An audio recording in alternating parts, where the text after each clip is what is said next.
السلام علیکم ورحمۃ اللہ وبرکاتہ۔ محترم سامعین، آج کے ٹاپک میں ایک شرعی مسئلے کی وضاحت کرنا مقصود ہے۔ وہ شرعی مسئلہ یہ ہے، مسجد کے لیے یا مدرسے کے لیے زبردستی چندہ وصول کرنے کا شرعی حکم کیا ہے؟ محترم سامعین، یاد رکھنا چاہیے، پیارے پیغمبر علیہ الصلاۃ والسلام نے ارشاد فرمایا ہے، جس کا مفہوم مبارک یہ ہے کہ تم کسی کے مال کو اس کی خوش دلی کے بغیر، اس کی رضامندی کے بغیر استعمال نہیں کر سکتے ہو۔ اگر تم نے کسی کا مال اس کی خوش دلی کے بغیر استعمال کیا، اس کی رضامندی کے بغیر ہی استعمال کیا یا اس کو شرمندہ کر کے استعمال کیا، تو یہ جو تم نے غیر کے مال میں تصرف کیا ہے تو یہ تمہارے لیے حلال بھی نہیں ہے، جائز بھی نہیں ہے۔ تو یاد رکھنا چاہیے محترم سامعین، جس محلے میں کسی مدرسے کے بنانے کی ضرورت ہے، یا جس محلے میں یا جس بستی میں یا جس شہر میں مسجد بنانے کی واقعی ضرورت ہو، لوگوں کو کافی تنگی کا سامنا کرنا پڑتا ہو، تو اس میں مسجد بنانا ضروری ہو، تو پھر میں یہ سمجھتا ہوں کہ مسلمانوں کی یہ غیرت کے ہی خلاف ہے کہ جو مسجد کا سربراہ ہے، جس کو متولی بنایا گیا ہے، تو وہ در در جائے اور ایک ایک آدمی سے بھیک مانگتا پھرے کہ تم اللہ کے لیے جو ہے نا چندہ دے دو، مسجد بنانی ہے، مسجد تعمیر کرنی ہے۔ تو یہ تو ایک مسلمانوں کی بالکل غیرت کے ہی خلاف ہے۔ آج کل جس طریقے سے یہ دیکھا جاتا ہے کہ یہ بہت ہی بڑا عذاب پلٹا ہوا ہے،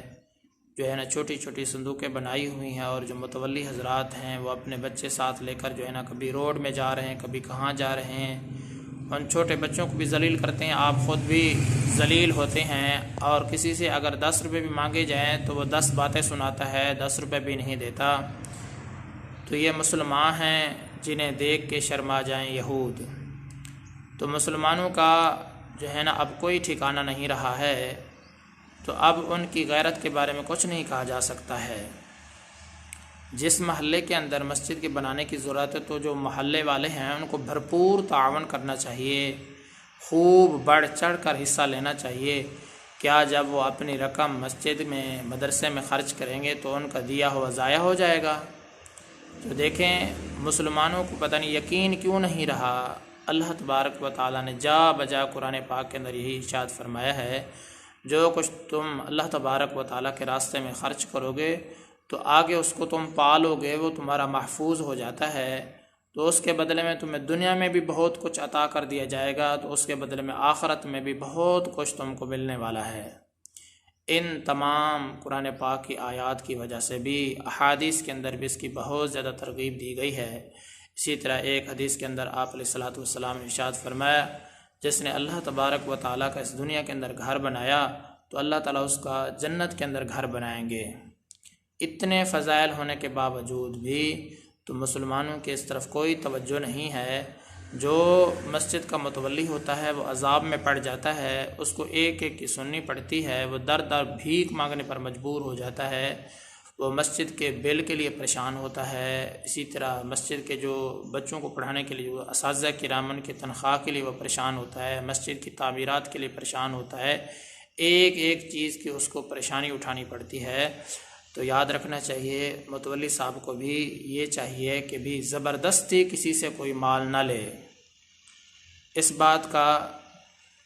توجہ کے ساتھ اور احتیاط کے ساتھ دھیان رہنا چاہیے، لوگوں کو بھی غیرت کرنی چاہیے۔ ہم مسلمان ہیں، اللہ تبارک و تعالیٰ کا جب گھر بن رہا ہے، آپ کسی کو اگر پیسے نہیں دے سکتے، کم از کم تعمیراتی کام میں آپ سیمنٹ تو دے سکتے ہیں، اینٹ کے پیسے تو دے سکتے ہیں، جو ہے اسی طرح سریے کے پیسے تو دے سکتے ہیں، کوئی نہ کوئی چیز، یعنی آپ تھوڑا سا حصہ بھی شامل کر لیں گے تو آپ کی آخرت بن جائے گی۔ تو ایسے لوگوں کو میں نے بہت دیکھا ہوا ہے کہ جو اپنے بچوں کی دینی تعلیم نہیں بلکہ دنیاوی تعلیم کے حصول کے لیے کروڑوں روپے خرچ کر رہے ہیں، لیکن وہ لوگ 10 روپے مسجد کے لیے چندہ دینے کے لیے تیار نہیں ہیں۔ ایسے لوگ بھی اس دنیا کے اندر موجود ہیں جو کروڑوں روپے، ہزاروں روپے کی بات نہیں ہے، 100 روپے کی بات نہیں ہے، کروڑوں روپے خرچ کر رہے ہیں کہ ہمارا بیٹا ڈاکٹر بن جائے، فلاں ڈگری حاصل کر لے، فلاں کر لے، تو ایسے لوگوں کو میں نے دیکھا ہے کہ وہ 10 روپے بھی مسجد کے لیے چندہ دینے کے لیے تیار نہیں ہیں۔ تو متولی صاحب کو جو ہے نا یہ اس کی میں سمجھتا ہوں غیرت کے خلاف ہے کہ وہ ایک ایک کے گھر جائے اور خود بھی ذلیل ہو تو دوسرے کو بھی ذلیل کرے۔ جو چندہ نہیں دینا چاہتا اس کو ذلیل نہیں کرنا چاہیے، اللہ تبارک و تعالیٰ کی ذات سے مانگا جائے۔ متولی صاحب سے بھی یہی گزارش ہے کہ وہ 2 رکعت نماز صلاۃ حاجت پڑھے، اللہ تبارک و تعالیٰ سے رجوع ہو، اللہ تعالیٰ سے مانگے۔ نہ تو اللہ تعالیٰ کسی کے محتاج ہیں، اس دنیا کے لوگوں کے نہ تو اللہ تعالیٰ محتاج ہیں، اور اسی طرح نہ ہی اللہ کا گھر لوگوں کا محتاج ہے۔